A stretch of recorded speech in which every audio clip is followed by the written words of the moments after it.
growing up kasi sa Pinas, I've been a constant target of bullying. Kasi nga different eh. Yep. Indian ako eh. Mataba din ako dati. Di lang Bombay o 5'6" yung tinatawag sa akin. Tatawagin pa akong mataba, ganyan. Masasanay ka na lang din. Anong future goals mo with your content creation? I really want to, represent the Indians. I wanna be their voice.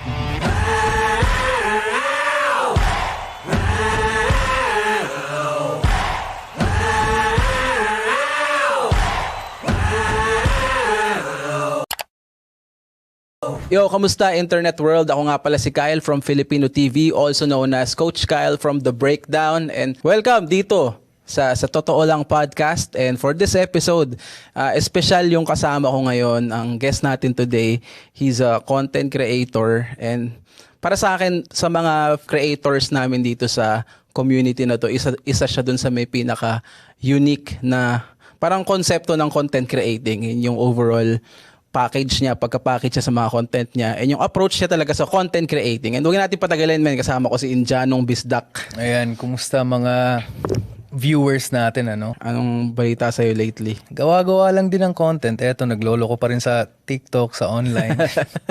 Hindi, joke lang. Good boy po ako, ha? Baka isipin ng mga viewers natin talagang loko-loko ako, pero hindi po. Good boy po ako. Magkaiba nga yung content mo sa, sabihin mo, na lang, sa TikTok ka na lang loko-loko, parang gano'n lang. Oo nga pala. Sa TikTok lang nga po pala ako loko-loko. Sa YouTube, seryoso po akong tao. Ayan. Sa totoong buhay. Sa totoong buhay, oh. Lalo na sa totoong buhay. Hindi, actually, brother, kasi medyo umadvance tayo ng konti. Pero Okay. syempre gusto ko lang din malaman. Medyo balikan lang natin, kamusta ba si Indianong Bisdak sa pagkabata? Saan ka ba pinanganak? Saan ka lumaki? Anong klaseng environment? Baka kasi nagtaka din yung viewers, biglang nagtagalog. Eh. Wala Oo tayong nga, proper diba? na di ba? Hindi, nga pala, pure Indian ako, Punjabi, both parents ko, born and raised. Actually, born ako sa Caloocan City. So sa Luzon, but I was raised in Mindanao, Surigao City. And for my college naman, a year and a half, about 2 years sa Cebu. So kaya Indianong Bisdak kasi Indian na nagbibisaya basically. Ito gusto ko itanong, brother. Paano ka naman na-introduce sa content creation? Pandemic yun actually. Before pandemic, mga 2018, sinubukan kong mag-YouTube naman. Hindi pa I don't know if may TikTok na that time, di ko sure. But, Anong taon? 2018? 18. Meron na ba? Di ko sure. I think mga 2019 nata nag-boom yung TikTok. Di ko sure. But 2018, nag-try ako mag-YouTube. And then, ayun, parang day in a life vlogs lang, ganyan. Feeling ko lang kasi sa akin personally, parang I have a lot to offer sa audience. Hindi lang kumbaga entertainment, but feeling ko lang I have a lot to share, ganyan, and I have a lot to parang may madami akong gustong malaman yung mga tao, Filipino people to begin with. So, yun yung naging driving point ko.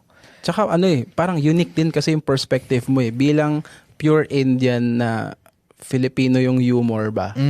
At the same time, familiar ka naman sa background mo as Indian, diba? Sa culture, ganyan. Sa bahay namin, yung practice namin is culture namin naman talaga. Sa TikTok naman, hindi ko din alam initially kung ano yung gagawin ko kasi wala akong talent. Hindi ako marunong kumanta, ang pangit ng boses ko. Tapos, hindi ako marunong sumayaw. Hindi din ako marunong magpa-cute or yung mga ganyang klaseng content. Parang asagwating na hindi bagay sa akin. So medyo matagal ko din pinag-isipan. Sinubukan ko, pero yung content ko is all about culture namin. Indian culture, oo. Nakailang videos din ako, but then eventually, wala nang maisip na idea. Ano to? Sinasabi mo in Tagalog about Indian culture? English, okay. English, oo. Tapos may mga ibang videos ako na nagpa-Punjabi ako. Pero ayun na nga, parang since hindi, yung ko kasi, upbringing ko kasi, hindi sa India or sa Punjab sa Philippines. So kumbaga yung sabi mo nga kanina, yung humor ko is much more connected sa Philippines. So eventually, wala na akong idea, hindi ko na alam kung anong gagawin kong content pagdating sa Indian na content. Nag-switch ako sa Filipino content. First 3 videos ko, nagbumagad So doon ko naisipan na nagtagalog lang ako. Tapos pure lang talaga yun, parang walang kwentang content talaga. Kasama ko yung kapatid ko. By switching to Filipino humor, parang wala ka nang sinasabi about sa Wala background na. mo sa India. Talagang Pinoy ka. Tagalog na din. Oo. Paano ano yung reception ng tao doon? Kasi kung hindi ka nila kilala, isipin nila, Indiano, nagtatagalog Oo, to. oo. Parang loko-lokong gano'n. Ang dami mga comment na maganda, but at the same time, may mga comment din na hindi maganda. Yung typical na parang binubuli ka nila, ganyan. Ang dami mga comment na Bombay, ganyan. Initially, tapos may mga nagsasabi na 5-6. Pero kasi sa akin kasi, medyo sanay, hindi naman medyo, sanay na ako sa mga ganung klaseng comments So parang baliwala na lang yung sa akin. So ginawa ko, that time, pinatuloy ko yung mga basher. Natuwa ako. So, ayun. So parang mas madami yung mga natutuwa sa akin the way na I responded to the bashers, kumbaga. Doon na nag-umpisa, parang tinuloy-tuloy ko na lang din. Ang ginagawa mo, kino-quote mo yung sa'yo, hate comment, di ba? Tapos nag-comment. Oo. Kumbaga sasabihin nila na, bumalik ka sa country mo. Ganyan. Or parang Filipino baiting ka. Wala namang ganun. Doon naman ako sa Pinas pinanganak Doon ako lumaki. So parang, I'm just showing them, kumbaga, what, or like who I am really, diba? There's no Filipino baiting or parang whatnot. So ayun, ang dami lang mga mababaw na isip. Speaking of mga bashing, bro, saan mo nakuha yung mindset na hindi ako maapektuhan ng bashers, ganyan, na hindi ka marami kasi, alam naman natin, talamak sa social media, yung mga nade-depress dahil sa hate comments na ganyan. Yung iba nag-suicide na dahil diba? sa diba? But growing up kasi sa Pinas, I've been paano ba yung sabihin? I've been a constant target of bullying. Kasi nga different Yeah. Indian ako So, yung mga term na racism or mga ganito-ganyan, ngayon lang naman yan na parang hindi naman yan uso dati kasi when we grew up Ngayon kasi parang nagiging woke na yung mga tao. Pero ayun, growing up, elementary, high school, ganun. I've been talaga constant target of bullying talaga. And doon na ako nasanay na parang pagdating sa content creation, there was nothing really, parang hindi siya bago sa akin na nabubully ako or may mga bashers ako. Ibang form nga lang, but ganun pa rin yun, di ba? Pero eto, pwede ba natin pag-usapan? Okay lang kung hindi. Sige. Since nabanggit mo na ikaw ay parang target ng bullying na ikaw ay lumalaki sa Pilipinas. Gusto ko lang i-ask, gusto ko lang din kasi maintindihan kung what made you parang hard-nosed against sa mga bashers na ganyan is. Ano ba ang experience mo with obviously living in the Philippines na iba? Hindi naman siya all the time pangit yung experience ko. May mga din naman, may mga good experiences naman.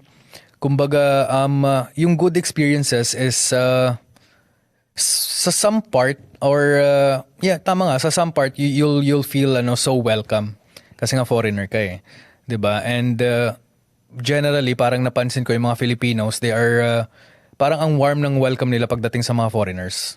'Di ba? They're so friendly, ganyan. But at the same time, may certain lang din yan, may certain kumbaga paano ba sabihin, parang percentage din ng mga population na hindi ganun yung approach. Baliktad yung approach nila. Kumbaga matatarget ka talaga. Parang sa school lalo. Sa school yun. Sa school. Sa school or even sa social setting. Kasi nga, dayuhan ka So parang yung iba, may mga gago talaga. Hindi yan naiiwasan yung mga gago, titripan ka talaga. So, ayun na nga, as I said earlier, na parang they will call you names. Mataba din ako dati. So, hindi lang Bombay o 5'6" yung tinatawag sa akin. Tatawagin pa akong mataba, ganyan. Sobrang taba ko dati, pre. Grabe. Pero ayun, as I said nga din, masasanay ka na lang din. And I've had troubles din sa school dati kasi napapaaway ako I don't want anybody making fun of me Tapos ang din dito, ang medyo messed up part din kasi dito, ako I can speak the language fluently. So I can defend myself. 'Di ba? Yung mga parents, say for example yung papa ko, he can speak the language fluently din but not as fluent as me. So parang and especially sa setting niya kasi trabaho So parang gusto niya makaiwas ng gulo as much as possible. But I've been with him a few times dati, or a number of times na, alam mo yun, tinatawag siya ng mga tao na Bombay, ganyan. Pero again, wala siyang ginagawa kasi trabaho nga. So parang kasi araw-araw kayo magkikita ng mga ganong same people, ganyan. So parang ginagawa na niya, tumatawa na lang siya and parang dinadaan na lang sa joke. But then again, if you really think about it, hindi siya cool eh. Di ba? Hindi siya cool eh. Hindi siya cool talaga. I really don't parang stand with it. You know, hindi naman ako sobrang sensitive na tao, but then again, people need to be educated lang. And hindi naman talaga siya tama. Oo. Ang family mo naman, ang nila doon, ang reception nila sa ganun. Wala pa eh. Wala. Hindi nila pinapatulan. Oo. And hindi lang yan sa family ko. As far as I've noticed, yung mga, kumbaga, kaedad ng mga parents ko or mga mas matanda pa sa kanila, hindi nila pinapatulan kasi nga, yun na nga, yun yung daily setting nila eh. Kasi yung trabaho ng majority of mga doon, mga Indians is nagpapautang nga sila. On a daily basis sila sumisingil. So most probably the same people yung makita mo, ganyan. So parang bakit ka pa maghahanap ng gulo? Makikita mo din sila kinabukasan. So problema yun para sa'yo. Feeling ko ganun yung mindset nila eh. So ayun na nga, minsan tinatawanan na lang nila. Minsan hindi pinapansin.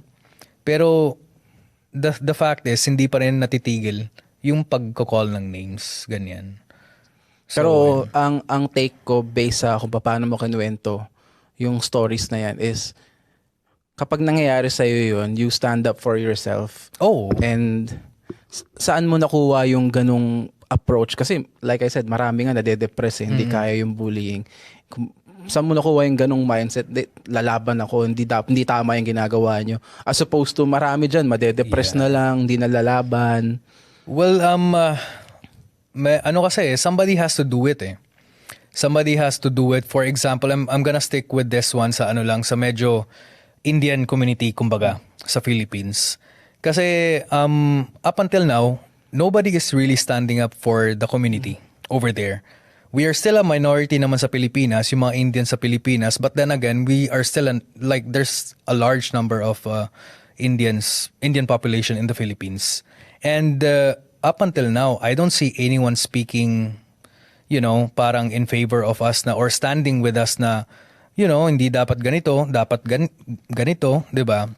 And may mga nakikita pa rin ako up until now na andun pa rin yung bullying talaga eh, 'di ba? So again, somebody has to do it. So parang dun ko naging mindset na may kailangan mag-speak up and then let them know na this is not right, this is not cool.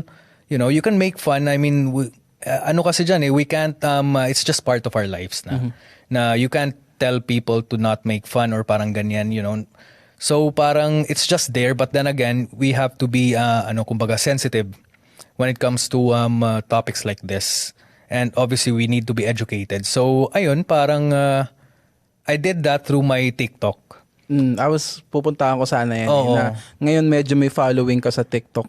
Na ginagamit mo ba yung platform mo to advocate for that? Yeah. From time to time, hindi ako masyado nagsistick sa ganung klaseng honestly speaking. Hindi yung parang every video na lang binibring up ko yung ganun. But then from time to time, I try to parang post a video surrounding this topic. Para lang parang from time to time the people get reminded na this is what it is, parang ganyan. Yung Bombay for me hindi naman siya sobrang sakit na kasi nga sanay na ako. And it doesn't make any sense talaga sa totoo lang pre kasi. So eto, do you know why they call us Bombay ba? Yun nga, hindi actually about dyan sa word na Bombay, ang ko dyan is kasi yung mga bata, ginagawang joke sa mga bata, kukunin ka ng Bombay. Without them knowing ibig sabihin ng word na yun. Diba? Talagang lumaki na lang kasi yung mga kabataan sa atin na ang tawag sa mga Indian ay Bombay. So akala nila yun talaga yung tawag sa mga Indians. But it doesn't make any sense if you really think about it, diba? Parang ngayon kasi nangyari na engrave na sa mga bata na Indians equals to Bombay. Ito naman yung ibang explanation. Alam mo ba yung Bombay is sa Bisaya, it means onion. Oo. So yung iba naman, ina-associate nila yung Bombay na term kasi amoy onion daw. Oo. And then yung iba naman, sinasabi nila, ito yung kumbaga proper na explanation na sinasabi nung iba, na kaya Bombay yung tinatawag sa mga Indians kasi the Indians that came sa Philippines is galing sa Bombay. Okay. City siya sa India na ngayon naging Mumbai na. Actually, yun ang alam ko. Oo. isip ko. But yun na nga, ang problema kasi is majority of the people, I would say 99% of the people don't know this din. Na dahil dito, Bombay yung tinatawag. And honestly, I don't even know kung totoo yung explanation na yan. But I just heard na yan yung isang explanation. But from what I've experienced is tinatawag talaga kaming Bombay is mainly because sa amoy. Kasi yung may mga ibang Indians na may odor sila eh. And medyo strong yung odor. Malakas kumain ng onion, mga spices, ganyan. Totoo ba yun? Totoo yun, pre. Okay. Oo. Totoo naman yun. Kasi yung food namin, there's a lot of spices talaga. Hindi siya bland na food na parang salt and pepper, yung kumbaga parang puting lang food or Filipino food na sweet and spicy, ganyan. Ang dami namin spices. So naturally, parang, di ba, the body, ganun din yung niya, yung odor niya. But yung problema kasi sa iba kasi, feeling ko, hindi nag-deodorant. So parang talagang malakas yung amoy. But, yun yung Alam mo, bigla ko lang naisip, since nandyan tayo sa topic ng maraming hindi knowledgeable about sa paggamit ng term na yan or pagtawag niyan sa mga Indians, baka gamitin natin tong platform na to educate these people. Baka gusto mo silang paliwanagan ng konti about it. Hindi maganda yung term na yun, ganyan. Hindi, ang dami ko nang sinabi. I think that should be enough to educate the viewers na din at this point, especially in this day and age, it's not okay to call Indians Bombay. Kasi it's not only me. There's a lot of parang kaedad ko, mga mas bata pa sa amin, they get bullied, 'di ba? All throughout their parang teenage years. Even as we speak right now, 'di ba? Yung kapatid ko, may 3 akong kapatid. They've all been the same, they've all been through the same thing. And I witnessed it sa school namin. Nakailang beses sila na parang they got into trouble because of bullying. Kasi yun na nga, the other kids are calling them names, ganyan. So it's not, it didn't only happen with me, kumbaga. It is happening with others din. So sa mga viewers natin dyan, if you guys are still using the Bombay word, friendly reminder, stop it. I mean, I shouldn't be the one telling you what to do, pero you should be parang ano bang tawag nun? Not stupid enough. Parang ganyan. Yeah. Oo. Ganun lang naman. Do whatever makes you happy. Sige, bago tayo mag-move on sa topic na yan, siguro iwanan mo lang sila ng bilang someone na ganyan nga. What's your take on, or what would you advise someone na, alam mo yun, natatalo sa bullying o kinakain siya ng pangbubully para hindi siya ma-depress or pumunta sa ganong state na hindi natin gusto? Ang hirap mag-advise sa totoo lang kasi pagdating sa mga ganong bagay kasi, I'm gonna be very honest, nobody can really help someone unless they want to help themselves. Totoo din. Diba? So, kumbaga, no matter what I try to say or you try to say or kung kahit na sino man, no matter what advices I give, but then at the end of the day, nakadepende yun sa kanila eh. But and honestly speaking, no, whoever is going through bullying right now, cyberbullying or what, different types of kung ano man yan, diba? You guys know what to do eh. You just gotta do it. Kumbaga, alam nyo, defend yourself in a way na parang hindi magkakagulo. Parang ganyan.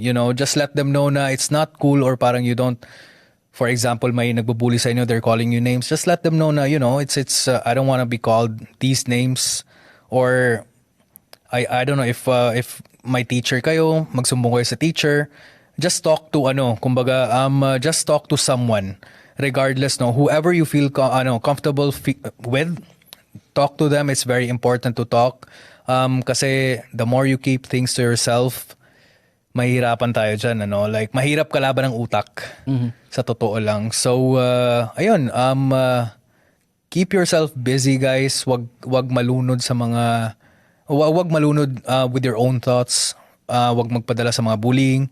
Don't let that define you, kumbaga. Kaya nyo yan, laban lang. Galing nun wow, motivational speaker. Parang naging TED Talk tayo, motivational speaker bigla. Ayun guys, eto pala, hindi ako ganun kaloko-loko. So eto yung sinasabi ko sa inyo na may depth din ako eh. Napapakita natin yung isang side mo na hindi ka lang puro kaloko. Pero ayun, yun. Believe in yourself lang, guys. You Siguro guys at are the end gonna of the go day through it. din, ikaw lang di makakatulong sa sarili mo eh. Totoo yan. Well, ang hirap talaga tulungan yung mga anyone actually. Their first talaga step should be parang ma-recognize nila na they need help, 'di ba? Regardless of the scenario, parang that should be the first step na they recognize that there is a problem and they need help. That's the first step. Second step maybe is to talk to someone. Don't 'Di be ba? afraid to talk to someone. Lalo na sa panahon ngayon. Ang daming balita. Alam mo, hindi lang among Filipinos but among Indian students din dito. Ang daming mga nagsusuicide. Ang daming mga na heart attack. Talaga ba? Mga bata pa 21, 23, 22, mga ganyang edad. Biro mo't mga ganung klaseng edad na heart attack ka na. That's Anong reason? Because of hindi ko alam but I would say stress. depression. Depression. 'Di ba? That's a few of the things that comes to my mind, pero grabe, tapos yung iba nagsusuicide. 'Di ba, grabe? Kailangan mo ng daming guts para magawa yung bagay na 'yan eh. Pero it all boils down to parang talk to somebody. Talk to someone, your friend, your family, kung may girlfriend ka, kausapin mo yung jowa mo, you know. Kung lalaki ka, especially kung lalaki pala, yung mga lalaki parang they are afraid to talk. Tinatago nila. Mas napapansin ko yung mga babae parang it's very easy for them to share their feelings, their emotions with with whoever. Pero pagdating sa lalaki parang sinasabi na lang nila parati na okay lang naman ako. You know, everything's fine, everything's okay. But then again, you're not really okay. You know that you're not okay. But ayun na nga, huwag kayo mag-alala guys, hindi kayo malilabel na bakla kung kung you talk if that's what you're worried. Yung iba kasi na-hurt yung ego nila, yung masculinity nila eh. But, ayun. Yun ang main reason kung bakit tinatago ng mga lalaki yun eh. Brother, what's your, anong future goals mo with your content creation? Future goals ko is gawa ng short film with Kyle. Yun yung future goal ko. Pinupush mo talaga yan. Alam mo, magkatotoo yan. Hindi. Madami akong future goals pagdating sa content creation ko. Hindi lang ako nakakapag talaga. Hindi ako consistent kasi. But I surely want to see myself in the mainstream. That's something that I actually imagine myself doing. Mainstream, not necessarily movies, but something sa mainstream. Kasi I really want to talaga represent the Indians. Hindi naman say represent, I wanna be their voice. You know, may it be through mainstream or kahit na anong mode of kumbaga kahit anong mode basically. Oo. Ayun. So, I guess medyo limited yung time natin, brother. Oo. And siguro, bago tayo magpaalam, meron ka bang mga gusto mo ng pasalamatan, brother? Shoutouts. Sabihin mo na din saan kanila mahanap. Okay, well, shoutout sa inyo mga viewers, no. Keep supporting Sa Totoo Lang. Keep supporting Kyle's channel and there's much more exciting things to come. Shoutout sa Filipino TV kila Kuya kila Boss Philbert for lending us this space kumbaga. And you can find me on TikTok, my YouTube, you can also do that. The handle is Indianong Bisdak. So shoutout din pala sa mga Bisdak dyan na nanonood. Kung sakali man may Bisaya ka ng mga viewers dyan, kumusta mong tanan mga kabisdak, pagamping mo and pwede ko ninyo ma-reach out sa Indianong Bisdak, TikTok or YouTube. Ayun. Maraming salamat, brother, sa pagbisita dito sa ating show. And yeah, man, this is Sa Totoo Lang Podcast. Ako nga pala ulit si Kyle from Filipino TV. Kasama ko si Indianong Bisdak. Man, kita-kits tayo next week.